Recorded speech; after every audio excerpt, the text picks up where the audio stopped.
For those of you who miss the lectures or can't get the WebEx to work, this is all posted. I now have a YouTube channel.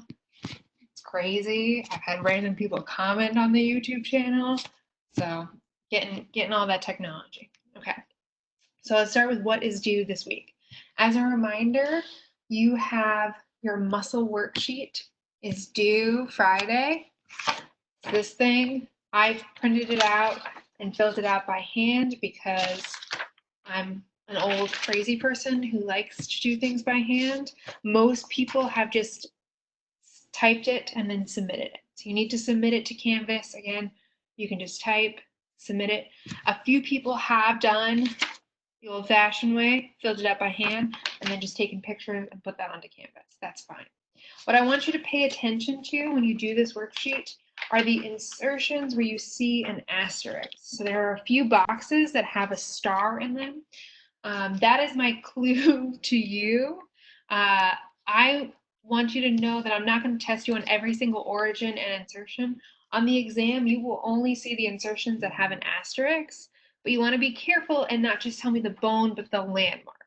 So again, I'm going to test you on the muscles, where they are, what they do, and only a few insertions. But again, for the insertion, you have to know the landmark of the bone. You have to know the landmark of the bone. It has to be specific, okay?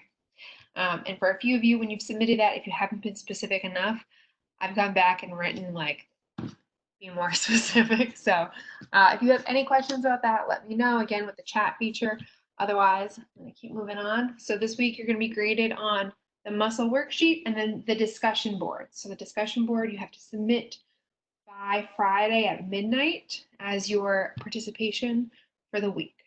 Again, for attendance, for participation, I'm not counting whether you come to the WebEx live. I'm counting whether you participate in the discussion board. The other things that I have put on Canvas are for you. So I'm going to share my web browser with you. We're going to look at Canvas for a little bit. Okay, so again, this is what Canvas looks like in the student view. This is what it looks like for you.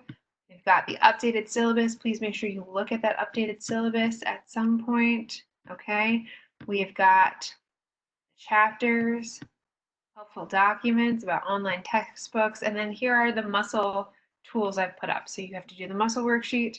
I put an ungraded quiz up there.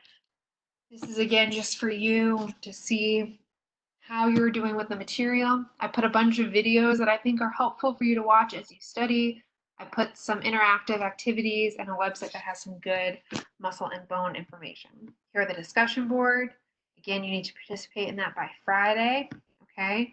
In-class activities. What I want to draw your attention to is this whole section down here, skeletal and muscular labeling tools. So in class, if we were meeting in person today, we would have spent a lot of time. You would have worked on the muscle worksheet in class.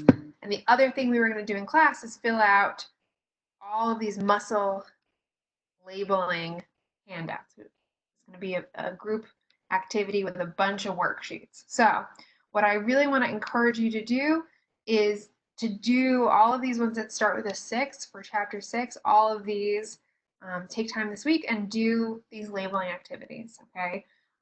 You will see them on the exam. So that's why they're here, okay? The other thing I wanted to bring your attention to in quizzes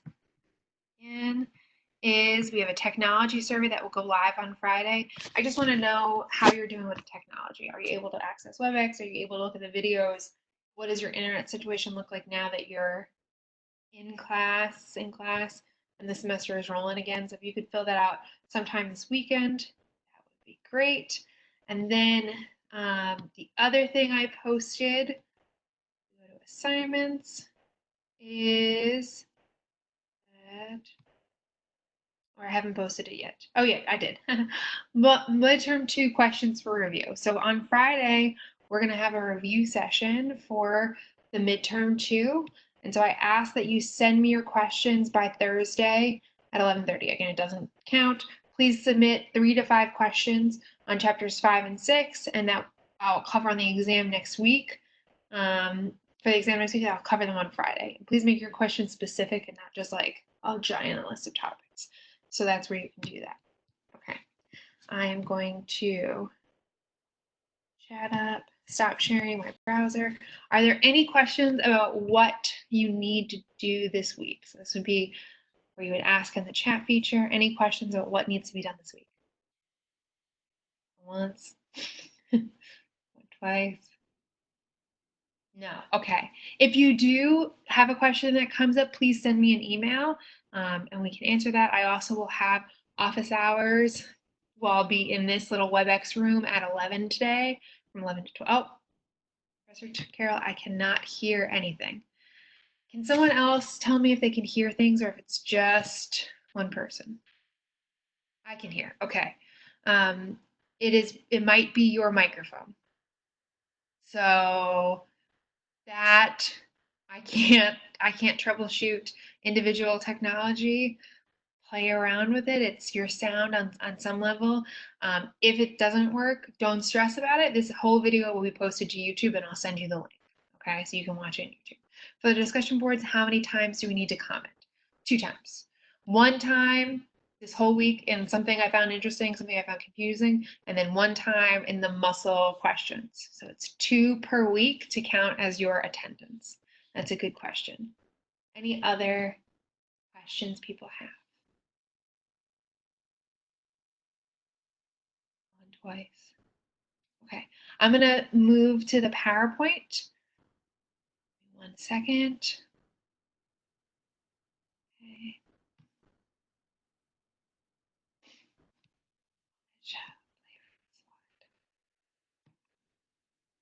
Okay. So this is where we had left off. So far, your exam on Monday covers chapter 5, 6. Chapter 5, bones. Chapter 6, we are almost done with chapter 6. So chapter 6, up until this point, we've talked about the types of muscle tissue. We've zoomed in on skeletal muscle, talked about the sarcomere, different parts of the sarcomere. We've then talked about how skeletal muscle contracts, all of the actions involved with the signal from the motor neuron to contraction. On Monday, we talked about movements. I highly recommend you do those movements to learn them. So you jump around, you move your arms, move your legs, get an idea for muscle movements. We're going to now go through the gross anatomy of skeletal muscle and then end with a few diseases. Now, again, in class, my plan for most of today was to have you do this worksheet.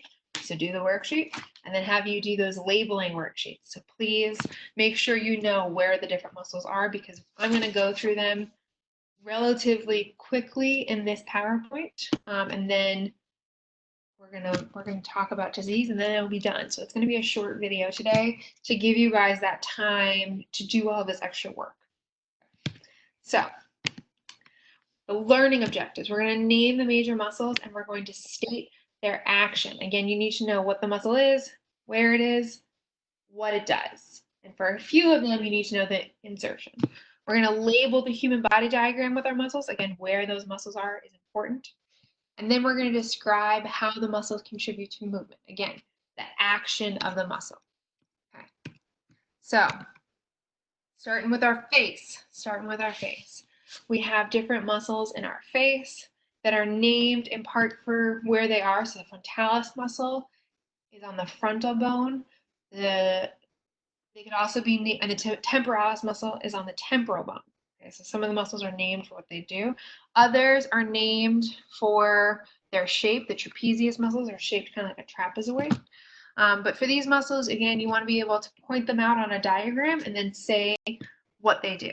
And again, that's what the muscle worksheet is for. I'm not going to go through every single muscle, but you need to know the muscles. The colors here are showing you different locations, whether it's the front of the face, the side of the face, or onto the neck. So we also have the muscles of the upper limbs. These arise from if they arise from the shoulder and they cross over the shoulder joint and insert into the humerus, they are responsible for moving the whole arm at that humerus. So things like the deltoid muscle, they cross over the shoulder, they're going to move the humerus. Muscles that enclose the humerus, again, the humerus is your upper arm bone, muscles that enclose the humerus and insert into the forearm are responsible for movement at the elbow. And then we're not going to pay attention to too many muscles that arise in the forearm and insert in the hand. These are not going to be covered. But just so you know, if they arise in the forearm and insert into the hand, they're going to move the wrist and the hand. We're not going to cover forearm muscles. Trunk muscles help move a column. When we say column, we mean our spinal column. So they help move your spinal column, they help move your ribs, they help stabilize your head, your neck, your whole body. So you need to know the different muscles of the trunk. So we have trunk muscles, these are the arm muscles. Again, we're not covering the forearm muscles. We also need to know the posterior. Again, anterior means front, posterior means back. So we're going to cover muscles in the posterior trunk. You need to know those posterior trunk muscles. Finally, we get to muscles of the lower limb. These are responsible for movement of the hips, the knees, and the feet. These are our largest and strongest muscles. They help us walk, they help us balance. Unlike the shoulder, which has a bunch of muscles to stabilize it, the pelvis doesn't actually need stabilizing muscles. And these muscles in the legs also usually span 2 joints, or several of them span 2 joints, which is unusual compared to muscles in other parts of the body.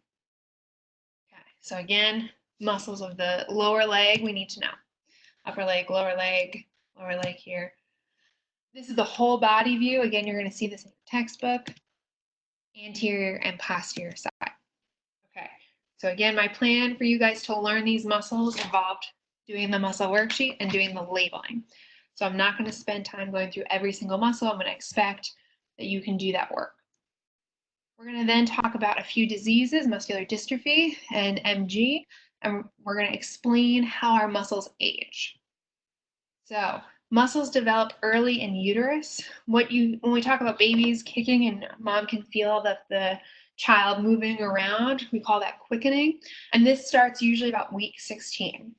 And muscles are laid down in segment. They first learn gross movements, then fine movements, moving head to toe, proximal to distal. Muscular dystrophy, this is an inherited muscle destroying disease. It's usually diagnosed when a child is around 2 to 7, and it's usually fatal by their 20s to 30s, is considered a long lifespan for this disease.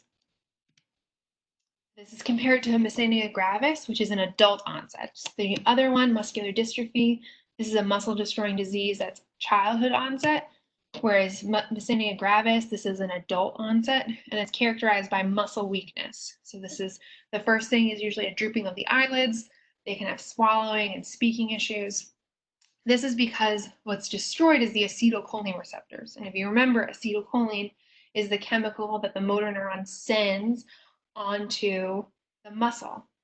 This death usually occurs for these patients via respiratory failure. So the muscles that move their lungs fail. Okay, aging. All aging muscles start to atrophy. We call this sarcopenia. This is why old people are not as strong as young people. They have a decrease in body mass, a decrease in muscle strength, and you want to maintain this with exercise. So there have been studies that show that old people can still maintain most of their muscle strength if they keep weightlifting. So that's why weightlifting is important. Okay, so I am going to come back here. Stop sharing. That is going to be it for today. I know that was short, but I'm going to be around to take any questions. Please let me know if you have any questions. I actually just need to blow my nose, so I'm going to stop the recording. You are now free to leave the classroom.